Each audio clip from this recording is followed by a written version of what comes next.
I think women, after they have a baby, at least my experience is like it takes you like a year or maybe just like a little bit less than a year to kind of get yourself back together. Like your body is like stretched out in all weird ways, unless you're like one of those superheroes that's like back to their normal shape. It took me like 2 years after I had a baby to get back to my normal shape. And then I also think it's a big emotional factor where all of a sudden you love this thing. Like your heart is now in another person. You want to care for it and you feel responsible. And then for the first time that you feel like a little bit of like longing or panging that to care for something. I don't know. I don't know if I'm describing that well, but I think it's a big emotional change when you have a baby. And yet you want to be your old self. You want to be great at work. You want to love the things you used to love. You want to do the things you used to do. But the reality is like those old things aren't going to fit in the same way that they do now that you're a mom.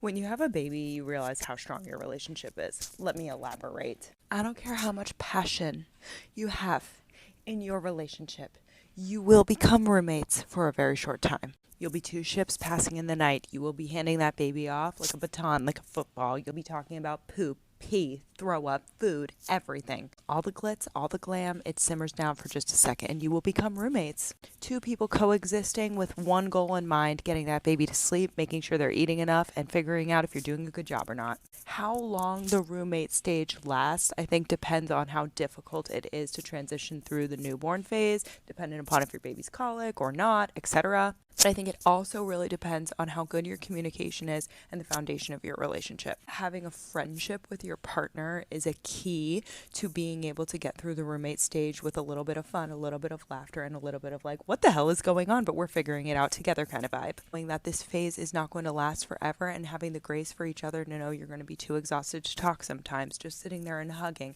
looking at each other like, wow, we survived this. How? I don't know, but thanks for being in it with me. Knowing that you really want to do life with that person. I see people say that all the time, like, so happy to do life with you. But like doing life and having a newborn are two completely different things. You know, when you're learning to swim, you're like half drowning and half above the water. That's what life with a newborn is like. So when you have good communication and you can look at this person, you can know that like, okay, we're roommates right now, but I still love you. Like, I love you. I love you so much. Like, I don't want to do this with anybody else. I respect you. I like the way that we're doing this and all of that. Cool. But like, if you have certain roles that you have not talked about, or you have certain responsibilities that don't adjust your expectations to that, then I think that could cause for a lot of issues.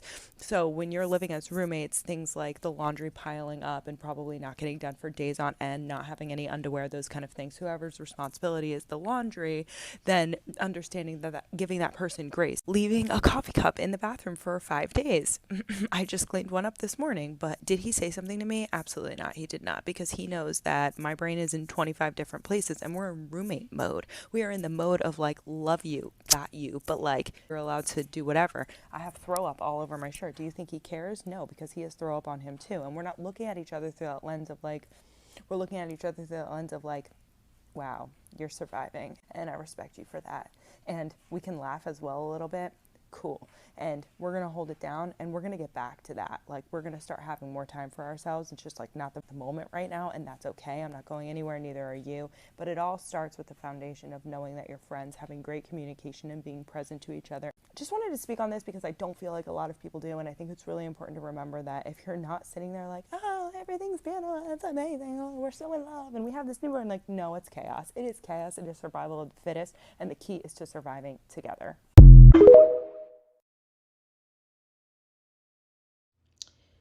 You know what no one ever talks about? How long it takes for someone after having a baby to feel like themselves again. I mean, luckily there are some women that just snap back really quick back to their old self or back to how they feel like having a purpose into this world. But usually having a baby changes your outlook on life and how you want to do things. I don't know about you, but even the way you dress, like subconsciously, you don't even want to wear the same things anymore. And then it makes you feel like, damn, I've lost a part of myself When in reality, you didn't lose anything. You gained so much more, and you're just on a new journey in life. So you're not missing out. You're not losing yourself. It's just a new chapter and a new, you know, you. And I still haven't gotten there yet, girl.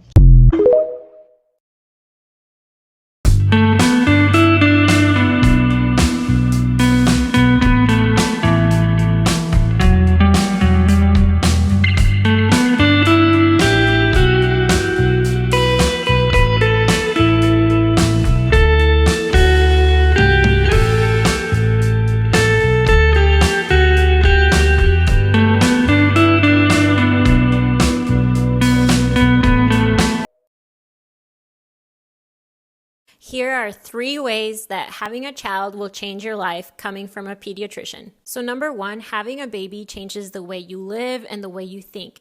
It can help you grow in ways you never knew it even existed. It will forever change your family, your social life, your career, and even your perspective on life. Number 2, one of the toughest aspects of having a child is managing the expenses associated with the birth and the months which follow. There are many expenses to consider, so like diapers, clothes, a crib, etc. So many different products that you need to provide for your baby. And this means that you might find yourself feeling stressed or overwhelmed. And my best advice would be just don't wait until you're already pregnant. Start saving now if you're planning to have children in the future. Number 3, having a child is going to challenge you in many ways, and it may even make you feel inadequate at times.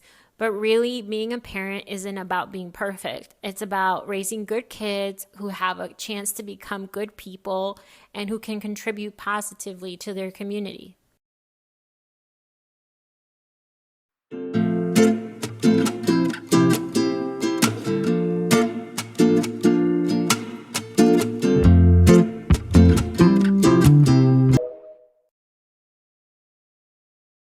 Mueva tu cuerpo ya así, así, así. Sé que vas a ir conmigo, conmigo.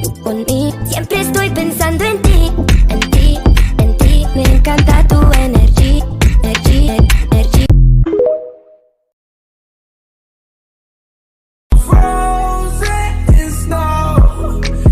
Yeah, I know that she don't want me no more. Yeah, I was taught to live and let go.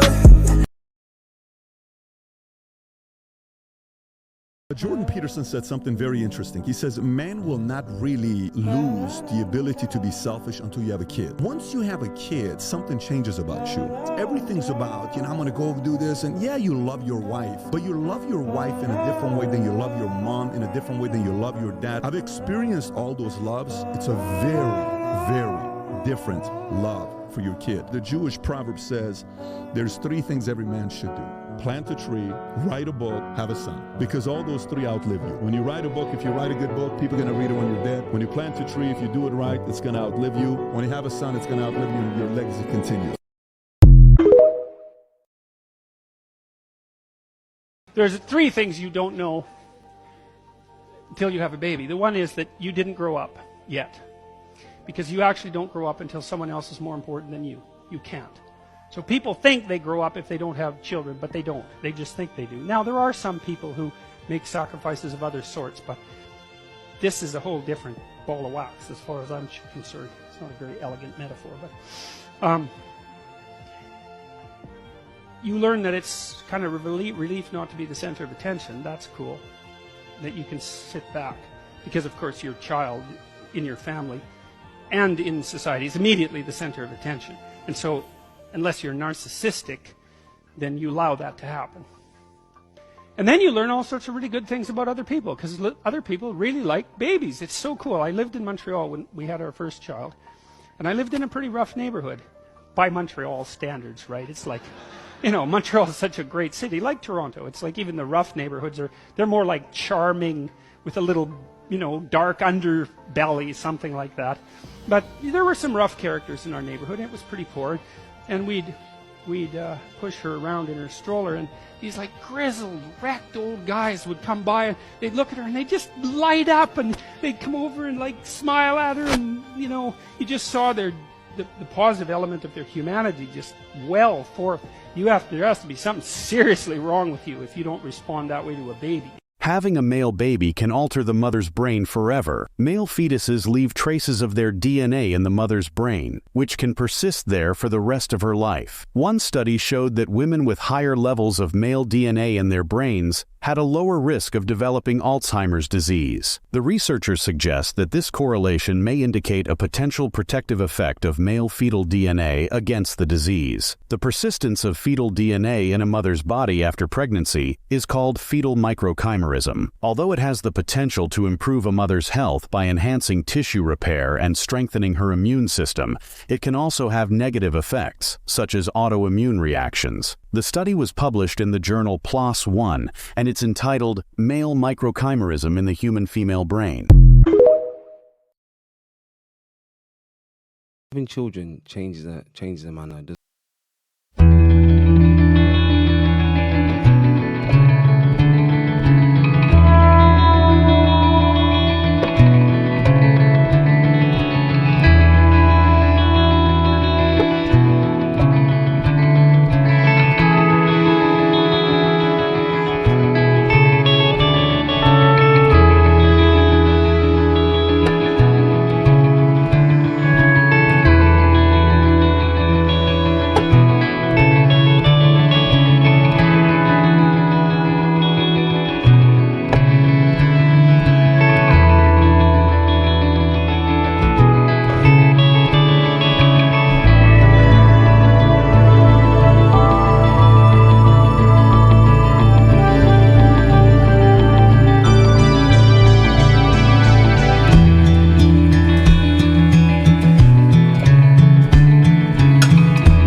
If you've ever had a baby, someone should have told you about these 3 changes that happen to every mom after you give birth.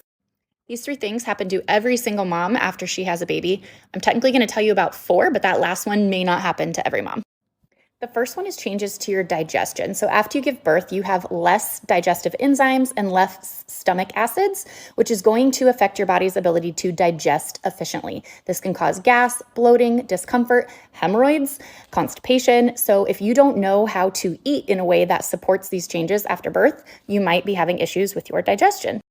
Number 2 is nervous system changes. So after birth, you are in a more heightened state of your nervous system. You are in more of that fight or flight stage, and that makes sense. So during labor, you have tons of stress hormones pumping, and then after that, it makes sense that you want to be more aware of your surroundings. You want to be in a more heightened state to ensure survival for you and baby. So this is biologically protective. It's not necessarily a problem. When it can become a problem is when you are not well supported after giving birth. If you have a lot of additional stressors going on, all of those stress hormones are going to continue building and building, and it's going to have a cascade effect. So this can lead to a heightened or hypervigilant state of nervous system regulation, which can contribute to things like anxiety, depression, insomnia, and all of those can have a lot of other physical symptoms as well. Number 3 is hormonal changes, which is like, well, duh. So when you're pregnant, you have like 6 to 10 times the amount of estrogen and progesterone in your body that you would normally have when you're not pregnant. And when you go into labor, both of those hormones basically fall off a cliff and they stay pretty much around 0 until you get your period back. This is, again, a normal state of fluctuation in your hormones. It is not a problem by itself. It serves a biological purpose. It helps support breastfeeding. You should be making more oxytocin to help balance out the sharp decrease in those other hormones. Some women are naturally more sensitive to fluctuations in their hormones, so they may feel this shift more intensely. And again, when this becomes a problem is when you are experiencing a lot of stress on top of, giving birth and healing postpartum. That is going to, again, keep those stress hormones building and building and building, and that oxytocin will stay low. So you're going to feel the effects of those low sex hormones. Can also affect your thyroid, which is also going to cause a lot of problems for people. And lastly, number 4, again, this might not happen to every single mom, but I could argue that it happens in some level to all moms. and that is nutrient deficiencies. So pregnancy is a very energetically, metabolically expensive process. Your placenta is going to transfer tons of vitamins and minerals to baby. It does not care how many you had going into pregnancy. Baby will take what it needs. So minerals especially, you deplete about 10% of minerals per pregnancy. That's about 4 pounds of minerals, and minerals control absolutely everything. So if you are not working intentionally to replenish those minerals and vitamins, that can definitely affect your mood. It can affect how your body is functioning and cause lots of problems. If you've ever had a baby, someone should have told you about these 3